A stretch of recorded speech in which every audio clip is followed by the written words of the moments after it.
Boom! Greetings from YouTubeville. Look at the shirt.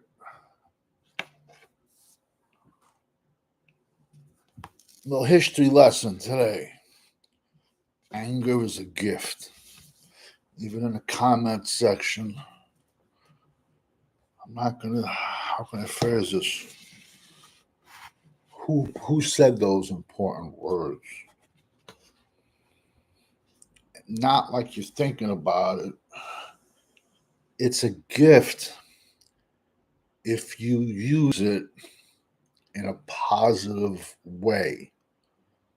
Not going out and breaking cars, looting, shit like that. Not that way. If you channel that and use it into a positive way to achieve your goals, motivate you. And the man who says it he was assassinated. The man who said it. That's my key for you. The man who said it was assassinated in New York City. That's all I'm gonna let say.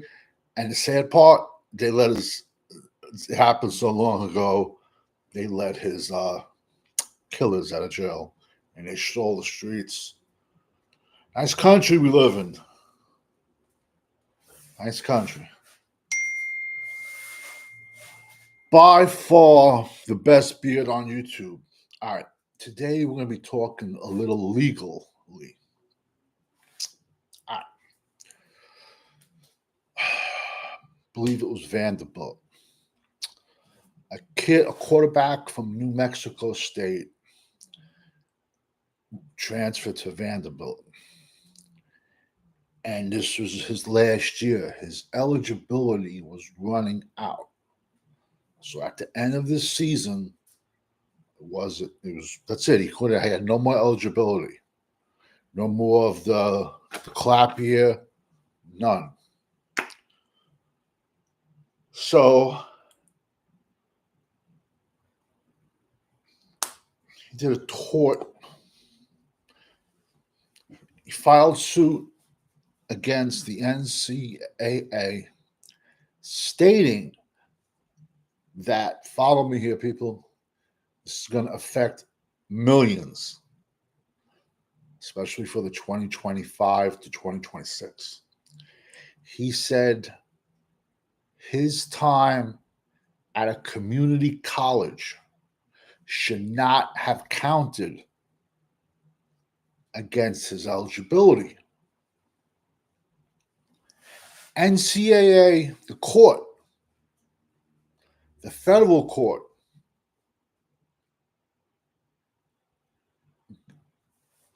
listened to him, listened to his argument, and granted him right, said he was right. So now a week goes by, and the NCAA is like, we can't just let this one kid have more eligibility time because we will see 1 million more lawsuits. So what the NCAA did, if anyone now, Dallas fan 1967, what's up, Danny? Who do you think Dallas takes first round? And then Charlie and Good Evans, good evening, boom. Who would Dallas? I'm going to go with who do I think Dallas is going to take in the first round? And I'm going to say who I would go with the first round. In the first round, I think Dallas is going to go either running back or wide receiver, to be honest. Dallas fan 1997. I'm glad. Happy to see you in the chat for the first time. I think Dallas is going to go running back or wide receiver, in my opinion. Me personally, Charlene, I know. Charlene, do me a favor, Charlene. Please, you've heard me say this name. Just look up this kid, Mason Graham, from Michigan. Go to YouTube, look up Mason Graham. Listen, I swear to you, he is different.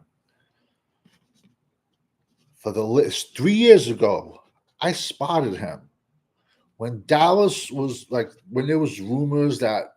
But I watched the whole season, like Mozzie Smith's senior season. I see this kid jumping off. I'm like, I'm looking at Mozzie, yet there's another defensive tackle. It keeps catching my eye over and over and over. And as a draft nut, it's crazy. You go get your phone out and you pull it out. The kid was a true freshman.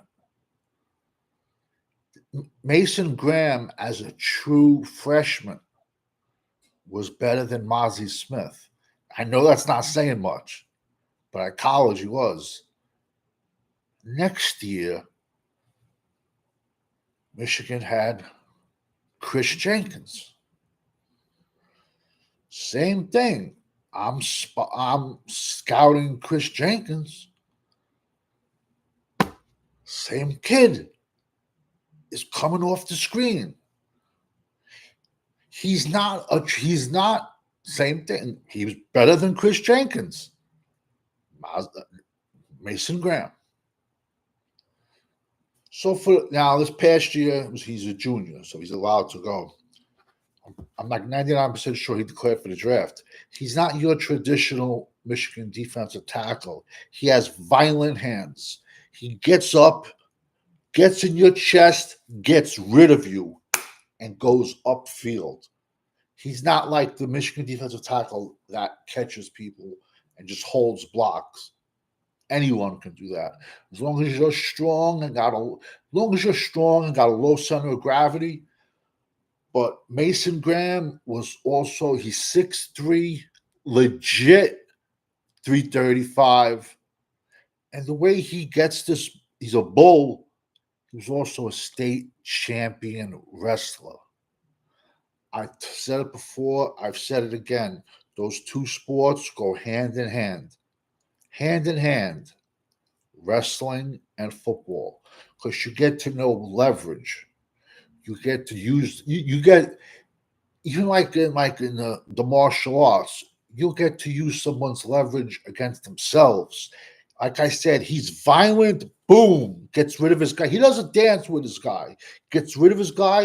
Bang, gets up the field, and it has crazy lateral quickness, side to side. Let me tell you something, Charlene. If Mason Graham is there at 15, I would be doing backflips. And after CeeDee Lamb falling to us, anything's possible. I actually did a mock draft. I'm going to come back in about 15 minutes and break down all the players. But I'll give you their heights, their weights, their goods, their bads. But finishing this, so this kid petitioned the NCAA. NCAA granted in his favor in federal court. Then they wasted. NCAA said, "Oh, wait a second now. We can't just do it for him. We got to do it for everybody." So, as of right now, and this battle is continuing in court because it's going to affect so many people. So, as of right now, your junior college time does not count against your eligibility. So anyone that was in a Juco that their season was supposed to, this year was supposed to be their last year, if you have any Juco time, you automatically have another year of eligibility. So now you're eligible for the 25 season. Yo, you have so many kids jumping. Yo, these kids were like, that's it. Yo, I'm telling you, in today's world, I legit, if no joke, I'm not lying. Hey, what are you doing? Scratching your paw. When I was 25, I was 5'10", 255 with a 32-inch waist and 6% body fat with pics to show it. I could have played Division I. at 25 years old. But so you have all now. This is across all sports. This is all sports. It's affecting everybody. So all these kids now are jumping in into the transfer portal. This just happened a few days ago, but it's going to affect hundreds of thousands. Think about every single sport there is. Think about how many older cats we have now because of the season that we can't say the word. Now even they get another year. So the super seniors, they get another year. So like if if you went to college and like if you started college in 2019, you legit have like legit 7 years to play football if you started in 2019. So you, as usually you get 5 years of eligibility to do usually. So you get your four, then you have the 1 year. You can use. Sometimes you could say a lot of times it's your graduate transfer, and you after you've got your bachelor's, then you transfer to another school most likely sometimes, and then you playing as a graduate senior. And bro, you're taking like one class. You know what I'm saying? And you're playing a sport. So also think about how crazy this is going to affect NIL deals. Now they got to pay you. Now you got to renegotiate. How about if you renegotiate your NIL deal for 5 years, 4 to 5 years? Now you have automatically another year of eligibility. Has to affect that. It's gonna affect the draft. The way it was last year, next year should be the last year of the super seniors, as we call them. Not no more. And like the NCAA is gonna appeal this. That's gonna take years. That will take years. So the way it works now, and think about it, kids, man. Like right now, if I had a son going into college playing football right now, unless he got an NIL deal that was crazy, crazy large, I would say, yo, son, we're going to Juco first. Craft your, what you're gonna do, play there. Now, while you're at Juco, all these colleges are still recruiting you. Now you'll come out. So let's say you go to Juco at 19. Now you come out instead of being a 19-year-old senior, an 18-year-old senior, as a now you're a freshman in college. What I'm trying to say is instead of being an 18-year-old coming out of high school, now you could be 20, 21 as a pure freshman in college ball. And then from 21, you have 5 more seasons. I'm telling you, this is going to affect millions of people. It's going to affect NIL deals. Uh, it's going to affect, the transfer portal. I've said this once, I've said it before a million times. The transfer portal itself should be a full-time job because you're looking at a kid and he's gone the next semester. And it's hard from a coaching perspective because how do you teach everyone to be a family, to do this, to do that?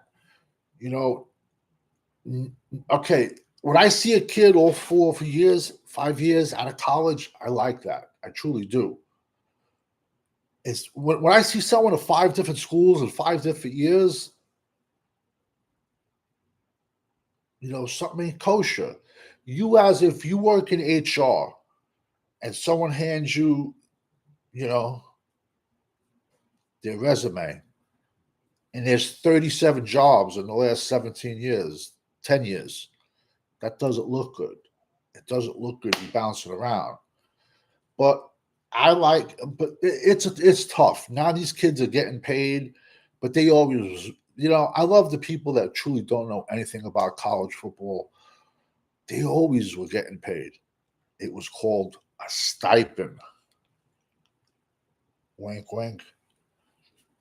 They were getting paid a stipend. And the stipend, good friend of mine played, he started at the U, then he went and he was at West Virginia with Will Greer. He was getting a stipend, played tight end. Then he transferred to Rutgers. Then he played a little bit in the XFL. And the stipend goes uncensored cowboy live again. Yes, sir. Dropping a little bit of legal knowledge because there was a big court case that just came down this week that said during the 24 season,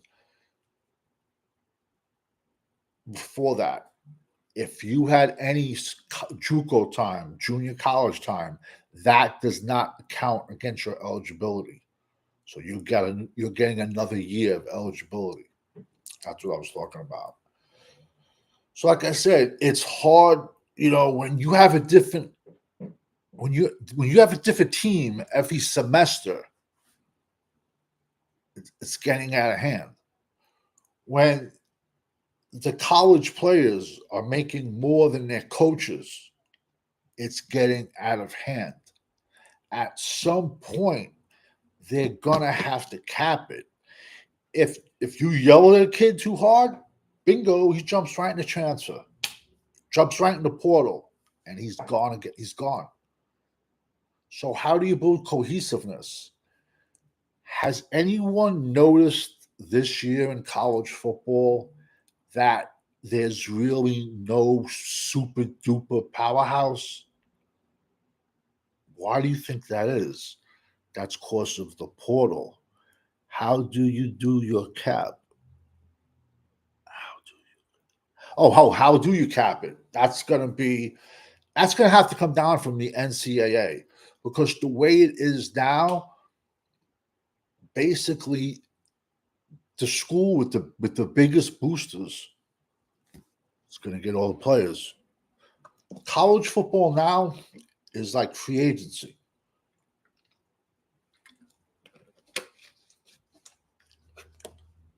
A kid just signed. There's a young kid out there, and I'm not going to hate on him at all. He hasn't played a down of football yet. He signed with Michigan. He signed, I think, with Ohio State. Then he got flipped. Correct. I don't know what college he signed with, but he flipped and went to Michigan. David Portnoy from Barstool Sports donated like $5 million. Long story short, they wanted to get this quarterback at Michigan, and they got him. So this kid's in high school, hasn't played a down of football yet, hasn't even gone to the prom yet, and he signed an NIL deal for almost $11 million. Yo, I hope they listen. I hope they have classes in high school, starting in grammar school, even telling these young kids, yo, these girls are come after you, looking at you like a dollar sign. The most ugliest kid in the room is going to be getting trimmed left and right because picture the child support on an $11 million deal. You're talking hundreds of $1,000s a month. And that's what these kids are going to have to pay for that. I hope their parents are talking to them about that. At minimum, their coaches should be talking to them about. They should buy every kid, a box of like 300 condoms. How would you, I'm just reading what this says. You would have to revenue share to make it even. Yeah, but to be honest with you, you're never going to see that. Perfect. Like in an example, how do you revenue share? Let's say Michigan. Michigan has a stadium that fits 106,000. I'm not a Michigan fan at all. Michigan has a stadium that holds 106,000 fans. Let's say Purdue. Well, let's go to another conference. Let's go to the ACC. Let's just say South Carolina. Let's just say Clemson. I'm just throwing a name out there. Let's just say Clemson Stadium only holds 40,000. How are you going to do with the revenue? How are you going to? You're not going to be able to do revenue sharing. You're gonna. The NCAA is gonna have to cap it at some point across. I don't know how. Nothing has changed as far as that is concerned. The top teams are still the top teams. Okay, that's still the top teams because they're giving the biggest bags and they have the biggest boosters.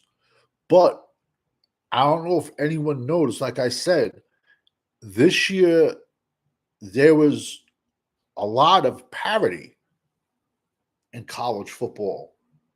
There was a lot of super close games. So far, only one defeated team in Oregon, undefeated team, Oregon. They're already even talking about expanding. We haven't even finished our first season of college football. In the playoffs, they're already talking about expanding it. This year, it's 12 teams. They already look to expand it. It's NCAA just wants this. NCAA wants the only thing they want is money. You have to realize, you believe there's a bunch of kids even in litigation now. I'm talking dudes that are like 40 years old, and they're saying, well, where's my NIL money? Because they're saying the NIL should have been granted to them. I personally don't think that is a strong case. You know what I'm trying to say?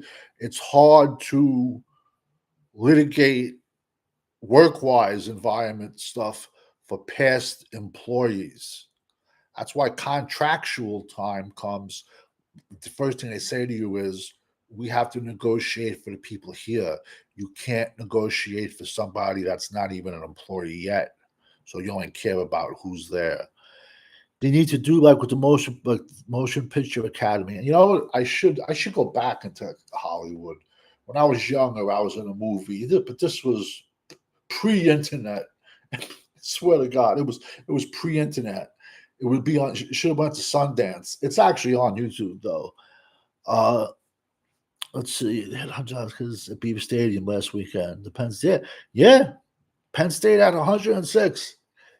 I'm not a Penn State fan either. When I was a kid, I was. When I was a kid, I truly was a Penn State fan, and I'm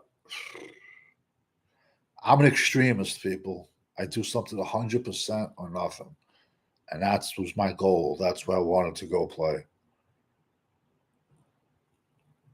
Joe Paterno saw my tapes, basically wrote a letter.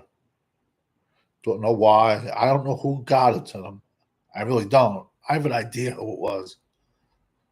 I got an idea who it was, and my dad.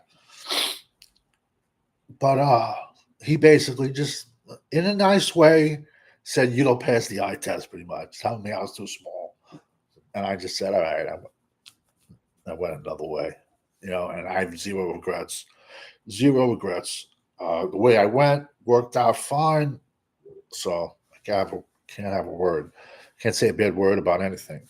But uh, this thing that just came out, so everyone gets another year of. If you were in JUCO, as of right now, it don't count.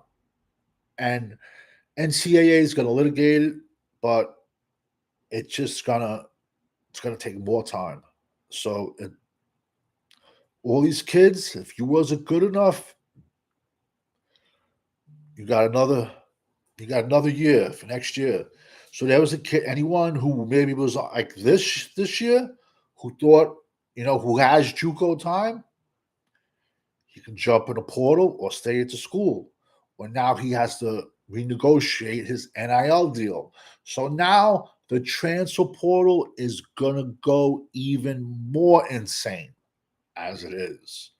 But if for all these, and it's going to affect all the young kids even now. There's a comedy thing on YouTube. I recommend it. It's and the kids has a big following. It's like when a 3-star is better than a 5-star, and it's so true. But if my son was my son's a 10 stars and 1,000 stars in my eyes. But if they were football players going into, if my son was a football player going into college right now, and he wasn't getting a bag of millions, I would say, son, we're going to junior college, because that's not going to count against your eligibility. And then you can turn around, be bigger and stronger. It doesn't matter as much as skill positions, but it does matter on the offensive line. Yo, I've said it once, I'll say it again. I hate BYU offensive linemen. Why? I don't know what the deal is, but BYU, whenever you go there, they send you on a 2-year Mormon mission. It's like to another. They send you to like some country, and whatever. You're not at college. You're not in the United States. So then you come back. You're 25, 26 playing football for BYU. Now, that might not count that much at the skill level. When you have a 25, 26-year-old, 27-year-old man blocking a 19-year-old kid, that kid has zero shot. A 19-year-old has, unless you're a genetic freak, has a zero shot against a man one-on-one in the trenches. I love the portal. Allows players to find their best position for them. I understand what you're saying about that, but it also, listen, football and life go hand in hand, because nothing is going to knock you down more than life. So when you get knocked down in life, what do? Just go jump in the transfer portal, go somewhere else? No. You got to fight it. So now if a kid doesn't get enough playing time, he just jumps in the portal. Instead of getting his ass in the weight room and working out harder and getting there and earning that. If a coach yells at somebody, they just jump in the portal. So when he's 35 and working, because let's be honest, the only 1% of 1% of all these athletes make it to the NFL. And even the ones that do only have their average career is 3 to 4 years. So then what, when you're 35 years old and your boss yells at you, what do? Go to look and jump in the transfer portal? It's not going to be there. UNLV was a prime example. They promised the kid. Yeah. Well, you know what it was? There's a whole lot of stuff we don't know about that kid that you're talking about. I honestly don't. They said there was nothing on paper, which is sketchy. One, why wasn't the NIL deal done on paper? Number two, the kid went 3-0 in his first 3 games at UNLV. While we're talking about UNLV, a kid I gave you at a UNLV already, Ricky White, wide receiver. Check him out. So the kid at UNLV went 3-0 and beat some good teams. So right off the bat, he says, wait, time out. I want to renegotiate my deal. And they said, no, absolutely not. So he said, all right, no problem. Bye. And he jumped in the transfer portal. Where he stops, nobody knows. He's either going to blow up and go crazy, this kid, or he's just going to be sitting the bench. Who knows who made the right deal? But the UNLV kid, I'm here in Vegas, they flat out lied to him. I'm sure they do, man. Listen, man, when you show up on your first day, The college coach who recruits you don't even know your name, bro. They're salesmen, man. They're trying to sell them a stage just like they're trying to sell to the parents, to the kids. Yo, whatever NIL money they have is chump change for the university. University is making billions off of these kids. And I get it. But like I said, Michigan just got the kid. Portnoy, uh, he's a Michigan alumni. He donated $5 million. He's like, I want the kid. Boom, they got him. At some point, they're gonna have to cap it, and they're gonna have to do something with the transfer portal because, like I said, man, it's hard to coach kids every semester, and also it's not teaching these kids later on in life when life smacks you in the face. You can't just run and jump in the transfer portal. Do I think kids should get paid? Absolutely, because they're making these universities billions. But when you have kids making more money than the entire coaching staff put together, you honestly think that kid is going to listen to these people? You got the kid driving a $500,000 car that the university gave him. Listen, these kids deserve it, but they're gonna have to. They're gonna have to. They're gonna have to cap it at some point, and at some point they're gonna have to work with the transfer portal and like slow things down. But as of right now, like I said, let these kids get their bag. I can care less because how many of these kids when they get into NFL, we see it now when they get into the NFL, they're like superstars already.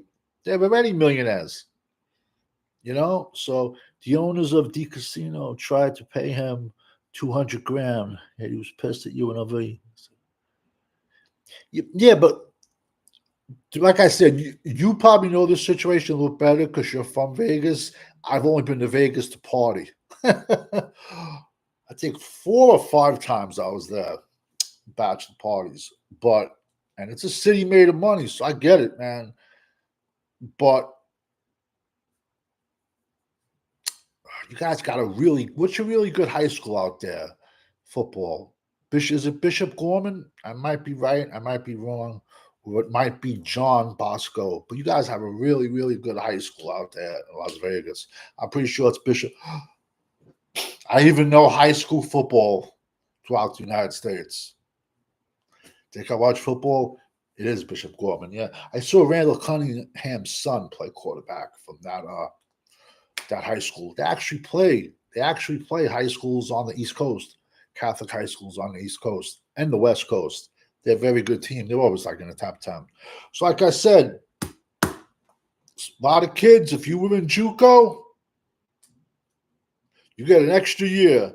So now, and this just came down. It just popped down within the last week.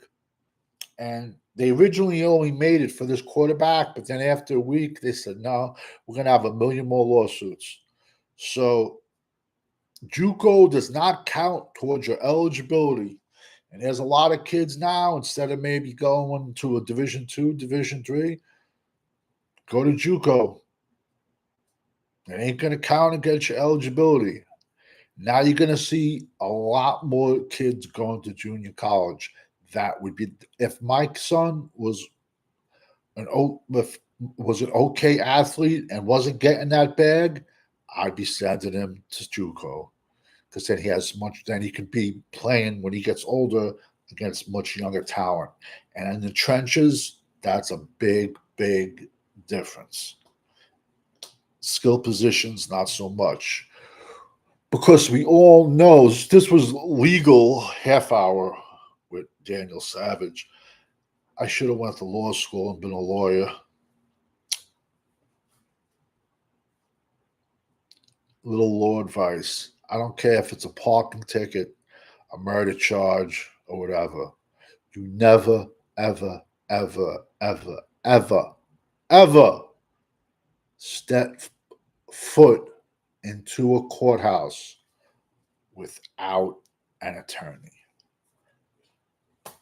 I'm done teaching law. I've taught law for a long time. Over and out.